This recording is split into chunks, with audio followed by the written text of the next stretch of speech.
Good afternoon, my dollar bimbos. It is I, the villainous vanquisher of vintage volumes, vying for viewership. And I have my incense, I have my iced coffee, and I've got another stack of books from the Kingpin of Union Square. Check him out. He's there every day selling books the old-fashioned way.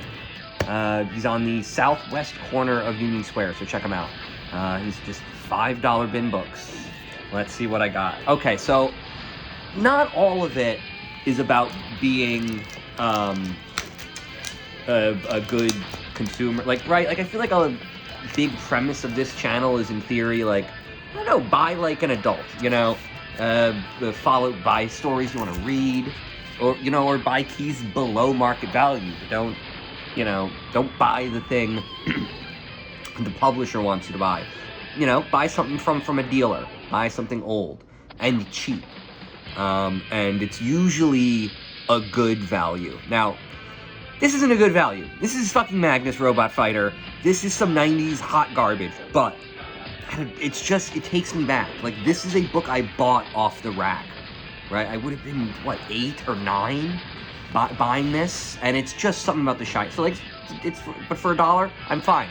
There are about, like, 25 or 30 90s foil covers that I know are, like, legitimately not even worth $1.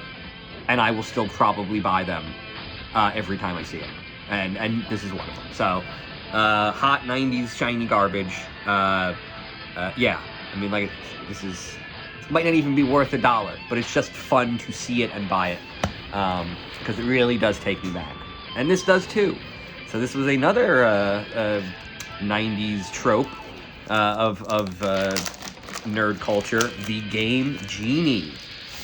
This was the first way that most people cheated at a video game. Ooh, 1 second, gotta get the incense going again. And so the idea is, it was just like very, very basic, very rudimentary code editing that was just made simple.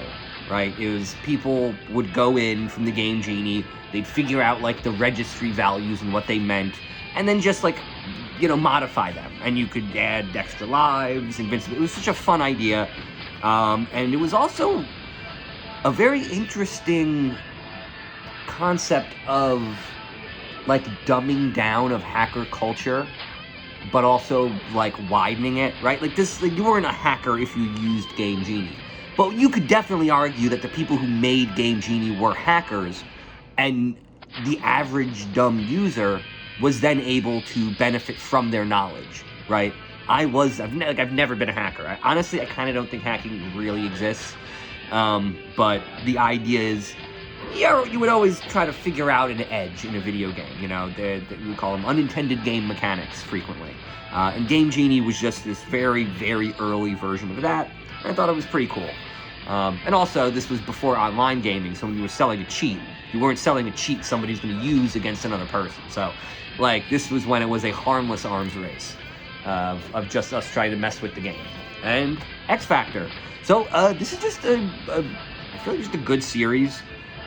Classic. This is going to be 90s, you know, 92, 93, 92. Yeah, I think I'm just building an X Factor run. You know, Kingpin's got enough of these books in his dollar bin. I even think I went past some others this time, just so I could have a more diverse stack. But yeah, just it's a good run to have. I think it's a pretty cheap run. You can basically put together all of X Factor for, you could probably do it for $1 an issue, you know, on average. Like, if you can, you know, get like dollar books in bulk, you can actually, like, make up for the value of the keys. Because, like, the keys in X Factor are, like, nothing. Was it X Factor 5 or 4 with the Apocalypse? Even that's, like, a $10 book. So, I feel like it's a fun series that has a good story. And also, it's, like, one of those stories that has caused a lot of ripples out now. Like, so we're dealing with a lot of same characters, same relationships. Like, it just does seem to be a theme of modern content referencing the 90s more, you know, and so it's fun to revisit, and also, you know, cheaper than the McFarlane or, you know, the Jim Lee X-Men stuff. So there you go. Just an alternative side of the 90s X-Men. Like I said, I was buying all the horrible, shiny stuff. So, like, I never messed with X Factor because it kind of just seemed boring. And now I'm assuming it was probably a better run. Oh, yeah, this is an easy one. Yeah, what's this ad, by the way? Risks or two guys? I mean, this is... I don't know. See, this is and merciless AI. This is the thing. These fucking idiots talking about artificial intelligence as if it's like a real product. It's not. It's who are the ad wizards who came up with this one? It's describing existing technology, and then you just put the word AI there. Whatever. Starman. This is one of the great runs in comics. I've mentioned it before, and like I said, I will buy any James Robinson Starman issue for $1 when I see it. Right? That's just the way that works. It's one of the best runs in comic book history, and I really think it's one of the... It's like one of the Mount Rushmore runs, right? Like, it really is. There are these certain things, like Michelangelo's David, that are just the Grand Canyon, that no one is disappointed by. And the Starman run is one of those.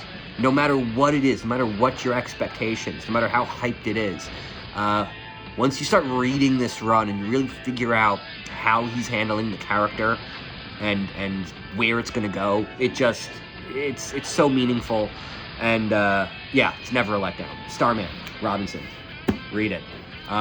This looks like 2000s garbage. What is this? Star Trek in theaters? I don't understand what this is an ad for. I mean, there's Star Trek words, but, like, this is clearly not an ad for... I mean, like, this is a Star Trek ad, right? Just that part. But the rest of it, like... This is just cheap clip art, right? With very, very shallow Star Trek branding attached to it. And the word assurance is on this more than Star Trek is on this. Are they selling insurance? I don't know. This is so silly. This ad makes no... This ad is like...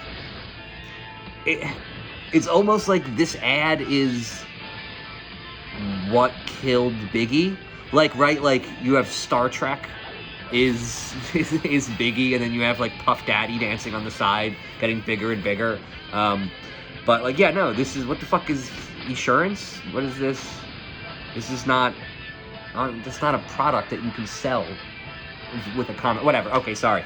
It's very... Ooh, X-Files, yeah. So, actually, I didn't even look at who wrote this. This is written by... I think it's very appropriate, and everyone hates this joke. No one thinks it's funny, but I call him the Wolfman. But it's Marv Wolfman, but, like, the X-Files did have several episodes with the Wolfman, and now it's written by the Wolfman. Very interesting. I actually didn't know Wolfman did a run on this. So I kind of, one of my favorite comic books is the old X-Files #1, the original comic book, that the first run of it. It was still based, the TV show came first, but that first run of comics I always liked. It was weird, kind of a little bit off from the show, but it was, you know, good characterizations and interesting stories. And, yeah, so, yeah, X-Files. Definitely going to buy an X-Files comic for $1. Yeah, I'm genuinely intrigued by this, because, I mean, I think by this point, the X-Files was a hot mess and terrible TV show. So but Marv Wolfman is a good writer. Like, this is made by people who know how to make comics. So I almost feel like at this point...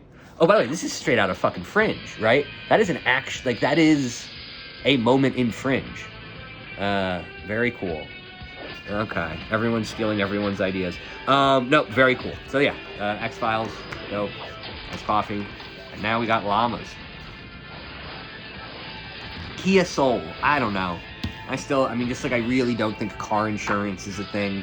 Dude, it's comic books, it's Zit Cream, you know, with pyramid schemes and Zit Cream. That's where the money's at.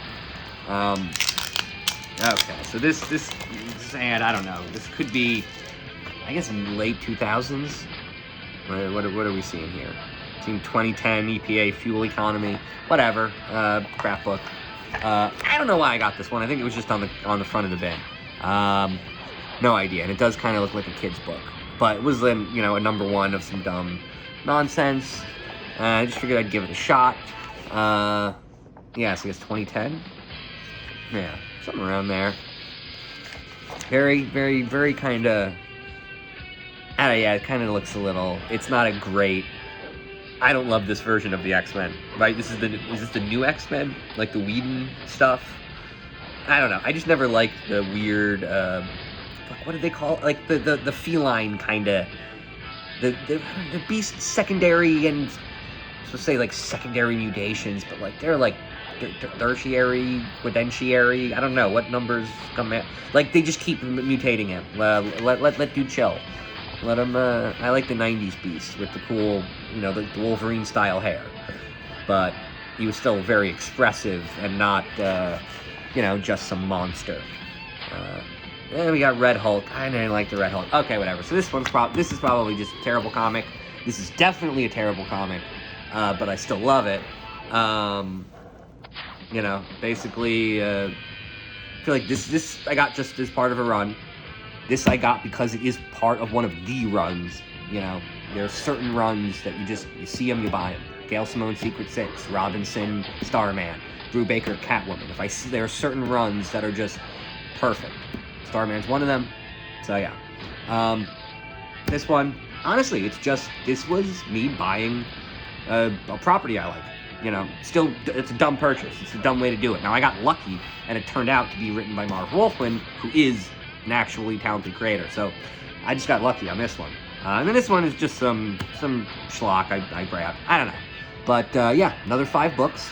And, I think pretty good value. I've been meaning to do sort of a run check. Where I want to go through all of the comics that I've done in previous episodes and see where I'm at in the runs. I know I've got a bunch of X Factor. I've pulled at least 2 or 3 issues of this so far. And yeah, and I want to kind of take stock of that Batman run that I started building in the beginning, the Agent Liberty, which is a very, very interesting saga at that point. It's like it was an intergang or whatever it is. But yeah, so hopefully I can get that done this week. If not, you'll be seeing me with a couple more videos of Dollar Bin books. And good night and good books.